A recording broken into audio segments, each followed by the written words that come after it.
یہی کام آنا ہے، ہم نے یہاں سے چلے جانا ہے، آج ہوں کل نہیں ہوں، نہ کوئی رہا نہ رہے گا، ایک ذات اللہ کی ہے وہی رہے گی۔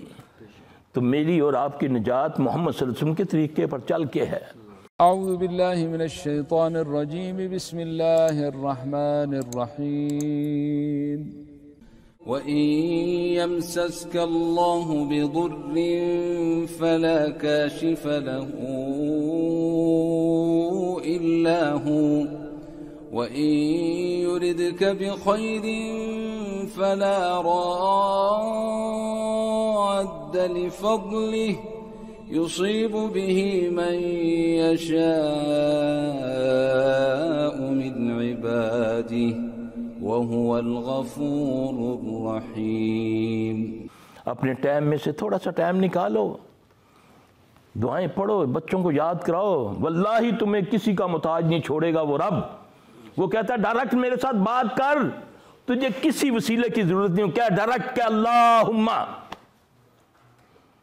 جب نبی صلی اللہ علیہ وسلم کے لیے دعا مانگتے ہو تو کیا کہتے ہو؟ اللہم، اے اللہ تو سلامتی کر محمد صلی اللہ علیہ وسلم پر۔ نبی کے لیے دعا مانگ رہے ہو، میں اللہ سے ڈائریکٹ۔ اپنے لیے کہتے ہو اللہ مغفنی بحلالک عن حرامک واغننی بفضلک، ڈائریکٹ، کیونکہ میں تیری رگ یاد کے قریب ہوں۔ کوئی دعا بتاؤ ان الفاظوں کے بغیر ہو، ربنا کے بغیر ہو، اللہم کے بغیر ہو، صرف نیک اعمال کرو۔ وہ نیک اعمال وہ ہوتا ہے جو اللہ کے لیے کیا جاتا ہے، وہ صرف اپنے دل کو ٹٹول لو، خیرات دیتے ہوئے ٹٹول لو، بات کرتے ہوئے ٹٹول لو، سنتے ہوئے، بیٹھتے ہوئے، کہتے ہوئے ٹٹول لو کہ میں یہ کس کے لیے کہہ رہا ہوں، اللہ کے لیے کہہ رہا ہوں، یا اپنی بڑائی کے لیے، یا اپنے گروہ کے لیے، یا اپنے آپ کو منوانے کے لیے کہ میں بڑا سپیکر ہوں، میں بڑا زبردست قوت گواہی مجھے ہے۔ تیری بند کر دے زبان تو میرا رب تیری دنیا کا کوئی ڈاکٹر کھول ہی نہ سکے۔ تو سانس اندر لے کر جائے، تیری سانس نہ باہر آئے، کوئی مائی کا لال نہ نکال سکے۔ کس پر گھمنڈ کرتے ہو؟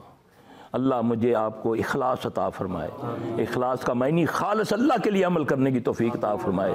اللہم طاہر قلبی من النفاق وعملی من الریاء واللسان من الکذب وعیونی من الخیانہ فإنک تعلم خائنۃ الاعین وما فی الصدور۔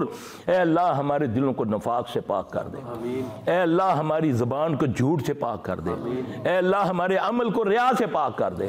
واللہ ریا بہت خطرناک عمل ہے، نبی صلی اللہ علیہ وسلم نے اس کو چھوٹا شرک کہا۔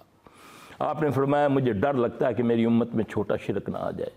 صحابہ نے عرض کی یا رسول اللہ چھوٹا شرک؟ آپ نے فرمایا ریاکاری چھوٹا شرک۔ اور پھر مثال دیتے ہیں، میں نے کئی بار یہ بیان کی، اصلاح کے لیے میری بھی اللہ اصلاح کر دے، سب سے گناہ گار ہوں، بڑا گناہ گار میں بیٹھا ہوں۔ کہتے ہیں جو کرتا ہے اللہ تعالیٰ اس کی بھی اصلاح کر دیتا ہے، بشرطے کہ اللہ تعالیٰ ہمارے دلوں کو صاف کر دے۔ تو اپنے ریا کیا ہے؟ آپ نے مثال دی جیسے ایک آدمی، حالانکہ دنیا کے بڑے امور ہیں، لاکھوں آپ کسی اور کی بھی دے سکتے تھے۔ آپ نے فرمایا ایک آدمی نماز پڑھتا ہے، نیت یہ ہے کہ میں ذرا لوگ بیٹھے مجھے دیکھ رہے ہیں ذرا سنوار کے پڑھوں، صرف دل میں ہے نا اس کے کہ یہ آپ بڑی زبردست نماز پڑھتا، بڑی خشوع و خضوع کے ساتھ پڑھتا ہے۔ یاد رکھیں یہ ریاکاری ہے۔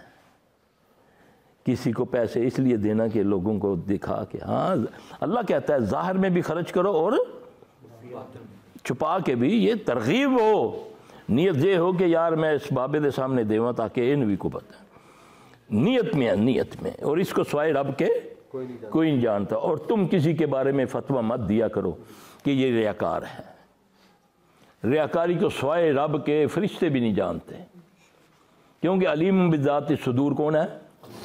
تمہیں کوئی حق نہیں ہے کسی کو فتویٰ، اپنی اصلاح کر لو۔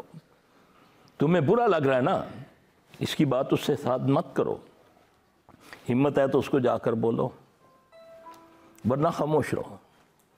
یہ بھی اعمال ضائع کرنے کا ایک طریقہ ہے۔ ہم حسد کرتے ہیں، کسی کو نیکی کرتے ہوئے دیکھ کر بھی حسد کرتے ہیں۔ کوئی ہمیں دعوت دیتا ہے نیکی کی تو پھر بھی ہم کہتے ہیں چلو یار بڑا مولوی آیا، ساری زندگی کے کردہ رہے ہیں آج بڑا سانو تبلیغاں کرنا ہے۔ ایسا ہی ہے نا، وہ جس کو چاہے اللہ ہدایت دے دے۔ تمہارے باپ کے پاس ہے ہدایت ہے؟ ایک صحابی، اللہ کے نبی، حدیث قدسی ہے، فتوے نہ جنتی دوستیوں کے دیا کرو۔ نبی صلی اللہ علیہ وسلم سناتے ہیں خود، جو سابقہ ہوتی ہے وہی کے ذریعے بتایا جاتا ہے، آپ اپنے صحابہ کو بتاتے ہیں کہ ایک بندہ انتہائی گناہ گار، دو بھائی تھے ایک مسجد، ایک جگہ دو بھائی تھے، ایک انتہائی درجے کا گناہ گار تھا، کوئی اس کے ثواب نیکی کا کام نہیں کرتا تھا۔ ایک بھائی اتنا نیک تھا، متقی پرہیزگار تھا۔ ایک دن وہ اتنا تنگ ہوا، اس نے اپنے وہ جو غلط کام کرتا تھا بھائی، اس کے کسی غلط کام پر اس نے کہا کہ اللہ کی قسم تو دوزخ میں جائے گا۔ اللہ کو اس پر غصہ آ گیا۔ نبی بتا رہے ہیں یہ حدیث ہے، اللہ نے فرمایا یہ کون ہے مجھ پہ میرے پہ قسم اٹھانے والا کہ یہ دوزخ میں جائے گا؟ اللہ نے اس کو ایسا کام دیا کہ اس کا چھوٹا سا کام اس کو جنت میں لے گیا، اس سے ایسا کام کروا دیا وہ اس کو دوزخ میں لے گیا۔ احتیاط کرو اس زبانوں سے، فتوے جھاڑا مت کرو، مت ہر ایک کو دوست نہ کہا کرو۔ ہاں قوم کو کہہ سکتے ہو، فرد کو نہیں کہہ سکتے۔ عیسائیوں یہودیوں کو آپ ایز اے قوم جس کو اللہ نے کہا، لیکن آپ کسی ایک فرد کو نہیں کہہ سکتے۔ پتہ نہیں کب اس کو اللہ ہدایت دے دے، کب اللہ اس کو ہدایت دے دے۔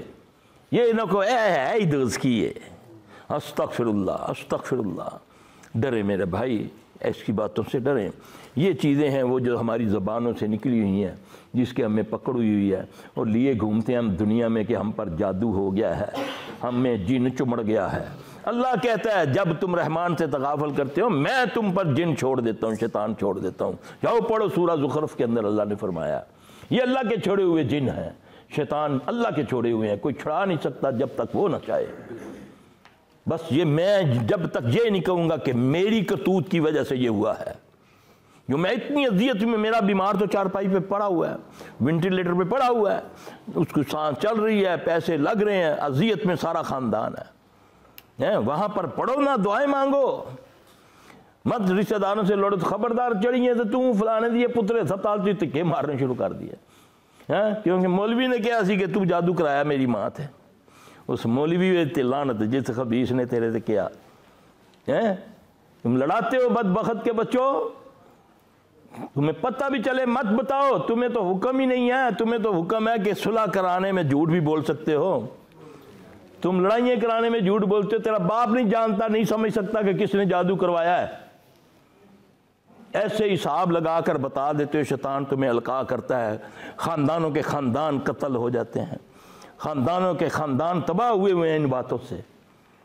تمہیں شک بھی ہے، تمہیں پتہ بھی ہے یہ بندہ مجھ پر جادو کروا رہا ہے، تم اس کو چھوٹا جانو، بالکل چھوٹا بولو میرا اللہ مالک ہے، حسبنا اللہ و نعم الوکیل۔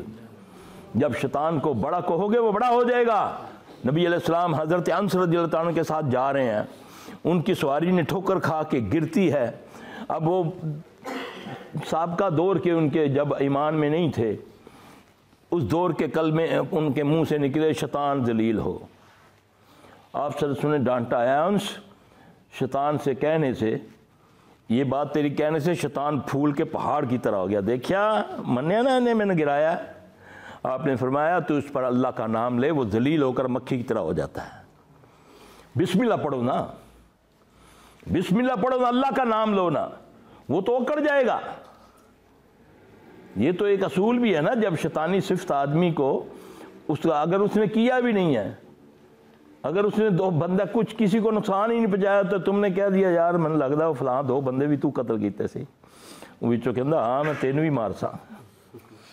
ہاں جی، تو جب آپ یہ کہو کہ میرا تو اللہ مالک، حسبنا اللہ و نعم الوکیل، نبی نے فرمایا ذلیل ہو کر مکھی کی طرح ہو جاتا ہے۔ اسی طرح جب تمہیں جادو کے بارے میں پتہ چلے، اگر ہے ریئلی، چاہے جن کی طرف سے چاہے انسان کی طرف سے، تم اللہ کی طرف رجوع کیوں نہیں کرتے ہو؟ وَمَا هُمْ بِضَارِّينَ بِهِ مِنْ أَحَدٍ إِلَّا بِإِذْنِ اللَّهِ، یہ نہیں زر پہنچا سکتے جب تک اللہ کا اذن نہ ہو۔ جب کتا تمہیں پڑتا ہے کسی کے گھر کا تو کیا کرتے ہو؟ اس کو زیادہ زیادہ اس کو گولی مارو گے، وہ تو تمہارے پاس پسٹل ہے ہی نہیں۔ بہترین طریقہ اس کے مالک سے کہو، مالک دور سے کرے گا شش،